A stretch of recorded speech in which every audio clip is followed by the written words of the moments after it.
아침에 나로 주의 인자한 말씀을 듣게 하소서.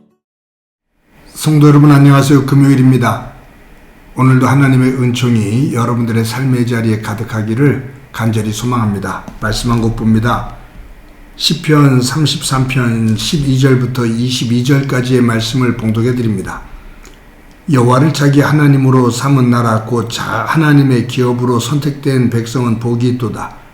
여호와께서 하늘에서 굽어보사 모든 인생을 살피시며 곧 그가 거하시는 곳에서 세상의 모든 거민들을 굽어 살피시는도다. 그는 그들 모두의 마음을 지으시며 그들이 하는 일을 굽어 살피시는 이로다. 많은 군대로 구원 얻은 왕이 없으며 용사가 힘이 세어도 스스로 구원하지 못하는도다. 구원하는 데에 군마는 헛되며 군대가 많다 하여도 능히 구하지 못하는도다. 여호와는 그를 경외하는 자 곧 그의 인자하심을 바라는 자를 살피사 그들의 영혼을 사망에서 건지시며 그들이 굶주릴 때에 그들을 살리시는도다. 우리 영혼이 여호와를 바라며 그는 우리의 도움과 방패시로다. 우리 마음이 그를 즐거워하며 우리가 그의 성호를 의지하였기 때문이로다. 여호와여, 우리가 주께 바라는 대로 주의 인자하심을 우리에게 베푸소서. 아멘. 마시멜로우 이야기라는 책이 있습니다. 자기 개발서지요. 많은 사람들의 사랑을 받으면서 읽혀진 책입니다. 근데 이 마시멜로우 그 이야기는 그냥 꾸며진 이야기만이 되는 이야기가 아니라 스탠퍼드 대학에서 연구한 그 결과를 가지고 쓴 책으로 유명합니다. 스탠퍼드 대학에서 이런 시험을 했다고 하죠. 어린 아이들을 데리고서 마시멜로우를 하나씩 나눠줍니다. 그런데 이 마시멜로우를 15분 동안 먹지 않고 기다리면 하나를 더 주겠다고 그렇게 약속을 합니다. 아이들이 마시멜로우를 하나씩 손에 쥐고 그것을 먹지 않고 15분 동안 기다리는 거 쉬울 것 같은데 쉽지를 않아요. 이 책 저자는 그 이야기 속에서 이 15분 동안 마시멜로우를 쥐고 기다리는데 정말로 죽을 것처럼 힘들었다라고 표현을 하죠. 절제력이 없는 아이들이 15분 동안 이 맛있는 마시멜로우를 먹지 않고 기다린다는 것 참 힘겨운 일입니다. 15분이 지났습니다. 어떤 아이들은 참지 못하고 그냥 그 마시멜로우를 맛있게 먹었어요. 어떤 아이들은 15분 동안 꼭 참고 있다가 마시멜로우를 하나를 더 받았습니다. 이 실험을 끝난 이후에 10년이 지난 그 이후 이 마시멜로우를 받고 참지 못해서 먹었던 아이들, 마시멜로우를 받고 15분 동안 잘 참았던 아이들, 그 두 그룹의 청년들이 된 그들을 살펴봤습니다. 그런데 참지 못하고 마시멜로우를 먹었던 아이들보다 15분 동안 이 마시멜로우를 하나를 더 받기 위해서 참았던 아이들의 학교 성적이라든가 또 아이들과 사회성이라든가 여러 모양으로 아이들이 더 뛰어난 모습으로 사회생활하고 있는 모습을 발견하게 됩니다.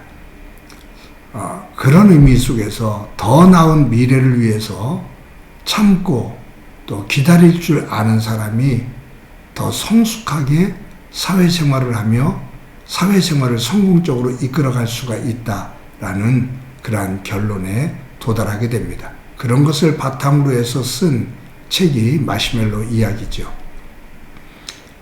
갈라디아서 5장에 보면 성령의 9가지 열매가 나옵니다.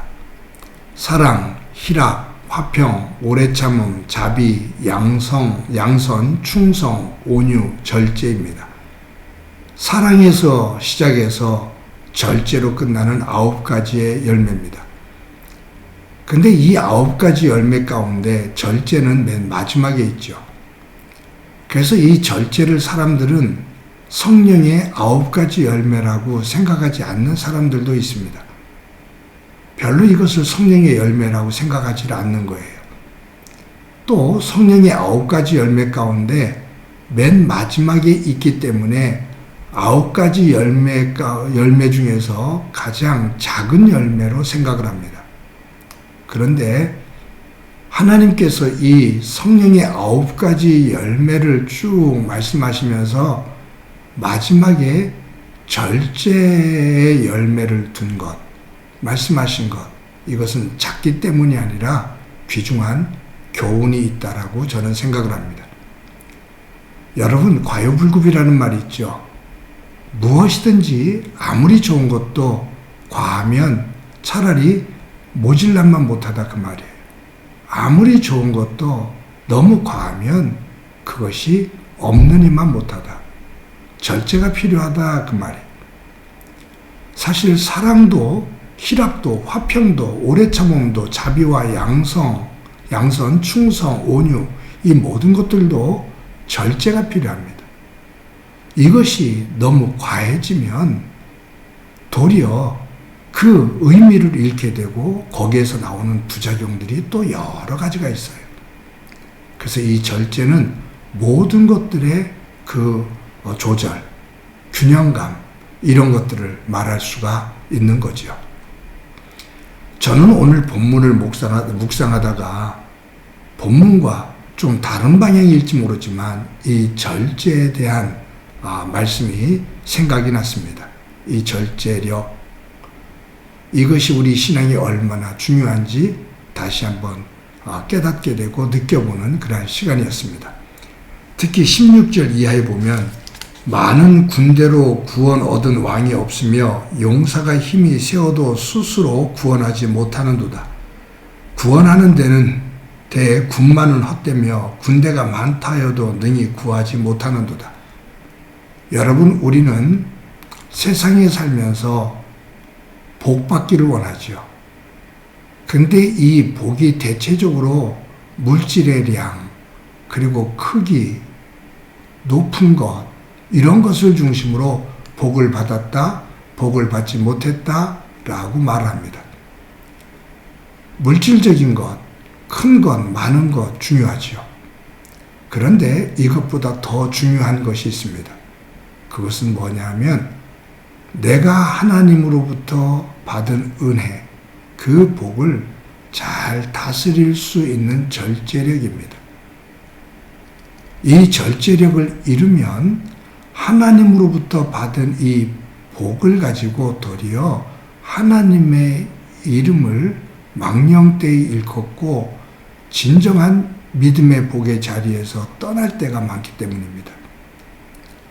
성경의 인물 가운데 그런 모습을 보여주는 사람들이 여러 사람이 있습니다. 절제력을 잃어서 자신이 받은 은혜를 그냥 엎어버리는 사람들입니다. 그런 의미 속에서 이 시편 저자는 세상에 받게 되는, 세상에 가지고 있는 힘, 세상의 물질의 복 이런 것들도 중요하지만 이것만을 가지고 구원의 자리에 이른 사람들 없다 그 말이에요. 하나님 나라의 자리에 선 사람들 없다 그 말이에요. 구원의 자리에 이른 이들은 누구냐면 하나님을 의지하고 하나님의 인자하심, 하나님의 은혜를 덧입는 것, 그 하나님의 사랑 안에 거하는 자, 거기에서 바로 구원이 이루어진다라는 말이죠. 사랑하는 성도 여러분, 진정한 믿음은 절제력입니다. 절제력을 잃은 믿음이 되어지면 방종하게 됩니다. 교만해지게 됩니다. 하나님의 은혜를 은혜로 기억하지를 못합니다. 절제력이 있는 믿음만이 하나님을 하나님으로 알고 겸손하게 하나님 앞에 무릎을 꿇게 됩니다. 절제력이 있는 믿음이 하나님 앞에 영광을 돌립니다. 오늘도 하루를 살아갈 때 하나님께서 저와 여러분들에게 주신 복을 잘 기억하고 그것을 절제력을 가지고 잘 관리하며 하나님께 기쁨이 되어지는 주께 영광이 되어지는 소중한 믿음의 삶이 되어지고 그 위에 하나님의 은혜가 더하기를 주님의 이름으로 간절히 축원합니다. 한번 기도합니다. 하나님 감사합니다. 우리들이 오늘도 살아갈 때 하나님으로부터 받은 은혜, 그 은혜를 잘 절제하며 다스릴 줄 아는 온전한 믿음의 사람 되도록 은총 베풀어 주옵소서. 받은 은혜의 크기를 자랑하다 교만의 자리에 빠지지 않게 하시고 받은 은혜를 헤아리며 잘 다스려 절제함으로 하나님께 영광이 되어지고 겸손한 자리에 설 수 있는 믿음의 사람 되게 하옵소서. 오늘도 주께서 우리 가운데 함께해 주시리라 믿고 예수님의 이름으로 기도드립니다. 아멘.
날마다 주를 찾아